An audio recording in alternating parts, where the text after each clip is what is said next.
Good morning students. आज हम प्लासी के युद्ध के कारण और परिणामों का अध्ययन करेंगे। आधुनिक भारत के इतिहास में प्लासी का युद्ध अत्यंत महत्वपूर्ण है। इस युद्ध के द्वारा ईस्ट इंडिया कंपनी ने बंगाल के नवाब सिराजुद्दौला को पराजित कर बंगाल में ब्रिटिश साम्राज्य की नींव डाली। इसलिए इस युद्ध को भारत के निर्णायक युद्धों में विशिष्ट स्थान उपलब्ध है।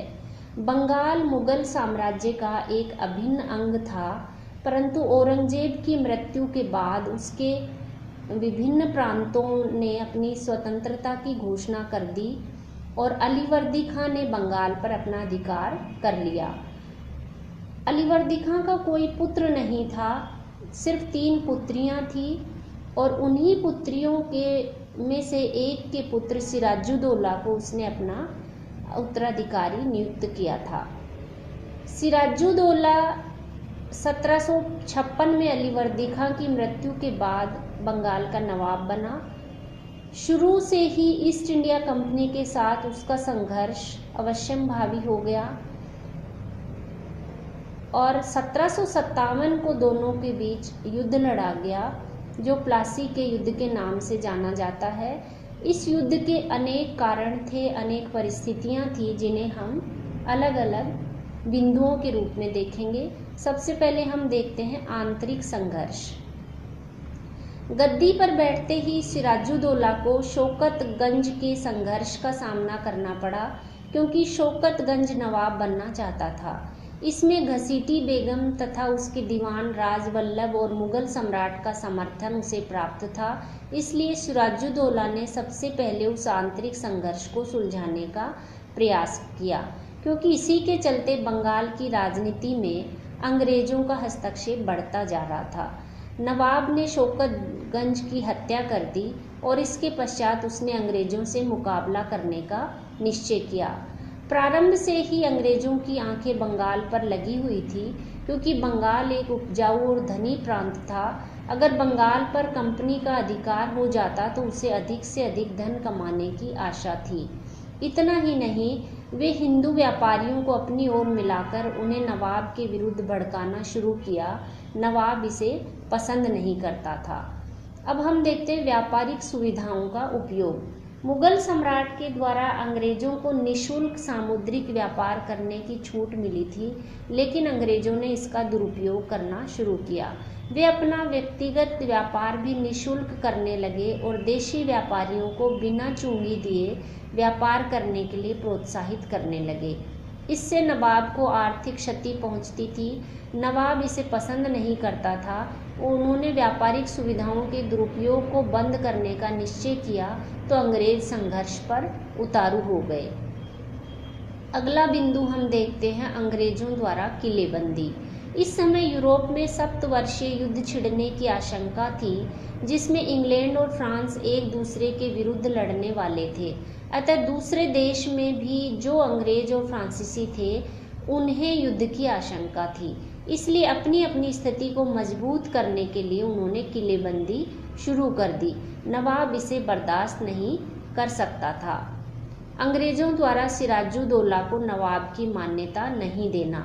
बंगाल की प्राचीन परंपरा के अनुसार अगर कोई नया नवाब गद्दी पर बैठता था तो उसे दिन दरबार लगती थी। उसके अधीन निवास करने वाले राजाओं, अमीरों या विदेशी जातियों के प्रतिनिधियों को दरबार में उपस्थित होकर उपहार भेंट करना पड़ता था। वे नए नवाब को स्वीकार करते थे, ये इस बात का द्योतक था। परंतु सिराजुद्दौला के राज्याभिषेक के अवसर पर अंग्रेजों का कोई प्रतिनिधि दरबार में हाजिर नहीं हुआ, क्योंकि वे सिराजुद्दौला को नवाब नहीं मानते थे। इसके चलते भी दोनों के बीच संघर्ष की संभावना बढ़ती गई। नवाब बदलने की कोशिश। अंग्रेज सिराजुद्दौला को हटाकर किसी ऐसे व्यक्ति को नवाब बनाना चाहते थे जो उसके इशारों पर चलने के लिए तैयार हो। इसके लिए अंग्रेजों ने प्रयास करना शुरू किया। ऐसी परिस्थिति में संघर्ष टाला नहीं जा सकता था। कलकत्ता पर आक्रमण। जब नवाब ने किलेबंदी करने को रोकने का आदेश जारी किया तो अंग्रेजों ने उस पर कोई ध्यान नहीं दिया। वो किले का निर्माण करते रहे। इस पर नवाब क्रोधित हो उठा और 4 जून 1756 को कासिम बाजार की कोठी पर आक्रमण कर दिया। अंग्रेज सैनिक इस आक्रमण से घबरा गए और अंग्रेजों की पराजय हुई और कासिम बाजार पर नवाब का अधिकार हो गया।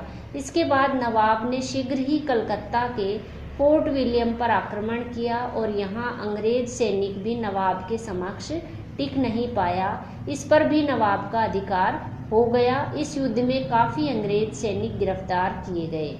काल कोठरी की दुर्घटना। उपर्युक्त लड़ाई में नवाब ने 146 अंग्रेज सैनिकों को कैद कर लिया तो उसे एक छोटी सी अंधेरी कोठरी में बंद कर दिया गया। इसकी लंबाई 18 फीट और चौड़ाई 14 से 10 फीट थी। यह अंग्रेजों के द्वारा बनाया गया था। इसमें भारतीय अपराधियों को बंद किया जाता था। चूँकि गर्मी का दिन था और युद्ध के 123 सैनिकों की मृत्यु दम घुटने के कारण हो गई और जो 23 सैनिक बचे उसमें हॉवेल एक अंग्रेज सैनिक भी था। उसी के इस घटना की जानकारी मद्रास के अंग्रेजों को दी।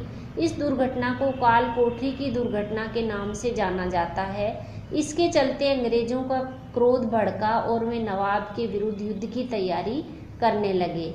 अंग्रेजों द्वारा कलकत्ता पर पुनः अधिकार। अपनी पराजय का बदला लेने के लिए अंग्रेजों ने शीघ्र ही कलकत्ता पर अधिकार कर दिया। इस समय नवाब ने मानिकचंद को कलकत्ता का राजा नियुक्त किया था, लेकिन वह अंग्रेजों का मित्र और शुभ चिंतक था। फलतः अंग्रेजों की विजय हुई। कलकत्ता नवाब के चंगुल से मुक्त हो गया। 9 फरवरी 1757 को दोनों के बीच अलीनगर की संधि हुई और अंग्रेजों को फिर से सभी तरह के व्यापारिक अधिकार उपलब्ध हो गए। फ्रांसीसियों पर अंग्रेजों का आक्रमण। अंग्रेजों ने फ्रांसीसियों की बस्ती चंद्रनगर पर आक्रमण कर दिया और उसे अपने अधीन कर लिया। फ्रांसीसी नवाब के मित्र थे, इसलिए नवाब इस घटना से काफ़ी क्षुब्ध थे। मीर जाफर के साथ गुप्त संधि। इसी समय अंग्रेजों ने नवाब को पदच्युत करने के लिए एक षड्यंत्र रचा। इसमें नवाब के भी कई लोग शामिल थे, जैसे राय दुर्लभ, प्रधान सेनापति मीर जाफर और धनी व्यापारी जगत सेवक आदि। अंग्रेजों ने मीर जाफर को बंगाल का नवाब बनाने का प्रलोभन दिया और इसके साथ गुप्त संधि की। इस संधि के पश्चात नवाब पर यह आरोप लगाया गया कि उन्होंने अलीनगर की संधि का उल्लंघन किया है और उसी का बहाना बनाकर अंग्रेजों ने नवाब पर 22 जून 1757 को आक्रमण कर दिया। प्लासी युद्ध के मैदान में घमासान युद्ध प्रारंभ हुआ। मीर जाफर पहले ही अंग्रेजों से संधि कर चुका था। फलतः नवाब की जबरदस्त पराजय हुई, अंग्रेजों की विजय हुई, नवाब की हत्या कर दी गई और मीर जाफर को बंगाल का नवाब बनाया गया। अब हम देखते हैं प्लासी युद्ध के परिणाम। प्लासी युद्ध के द्वारा बंगाल में ब्रिटिश साम्राज्य की नींव डाली गई।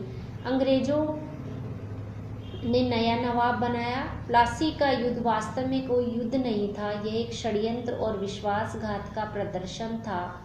प्रसिद्ध इतिहासकार पानिक्कर के अनुसार प्लासी का युद्ध नहीं परंतु इसका परिणाम काफ़ी महत्वपूर्ण निकला, इसलिए इसे विश्व के निर्णायक युद्धों में स्थान उपलब्ध है, क्योंकि इसी के द्वारा बंगाल में ब्रिटिश साम्राज्य की नींव डाली गई। क्लाइव ने इस युद्ध को क्रांति की संज्ञा दी है। वास्तव में यह क्रांति थी, क्योंकि इसके द्वारा भारतीय इतिहास की धारा में महान परिवर्तन आ गया और एक व्यापारिक संस्था ने बंगाल की राजनीतिक बागडोर अपने हाथों में ले ली। इसके परिणामों को हम 2 बिंदुओं में देखेंगे, राजनीतिक परिणाम और आर्थिक परिणाम। सबसे पहले हम राजनीतिक परिणाम देखते हैं। इसके राजनीतिक परिणाम भारत के लिए घातक सिद्ध हुए। इसके द्वारा एक व्यापारिक संस्था के हाथों में राजनीतिक अधिकारों का समावेश हुआ और भारत में अंग्रेजी सत्ता कायम हुई। वस्तुतः यह ब्रिटिश राष्ट्र के लिए अत्यधिक महत्व था। इस युद्ध के पश्चात मीर जाफर को बंगाल का नवाब बनाया गया, परंतु यह एक अयोग्य व्यक्ति था। इसकी अयोग्यता का फायदा उठाते हुए बंगाल का वास्तविक शासक अंग्रेज बन गए। बंगाल पर अंग्रेजों का प्रभाव बढ़ता गया और धीरे धीरे ब्रिटिश साम्राज्य के विस्तार का मार्ग साफ होता गया। सिराजुद्दौला के हटने से अंग्रेजों को राजनीतिक प्रभुत्व बढ़ाने का फायदा मिला। मुगल साम्राज्य के लिए भी प्लासी का परिणाम घातक सिद्ध हुआ।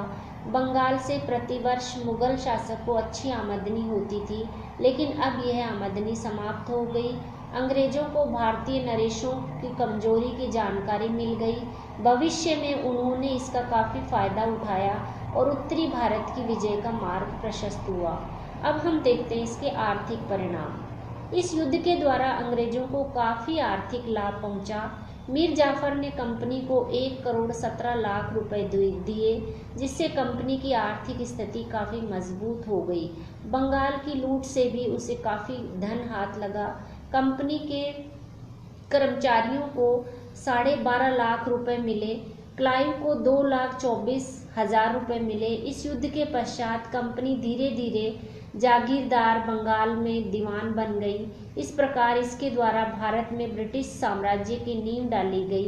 अंग्रेजों को पुनः व्यापार करने का अधिकार मिल गया। मीर जाफर ने कंपनी को घूस के रूप में 3 करोड़ रुपए प्रदान किए तथा व्यापार से भी अंग्रेजों ने 15 करोड़ का मुनाफा कमाया। इस प्रकार प्लासी का युद्ध के कारण और परिणाम हम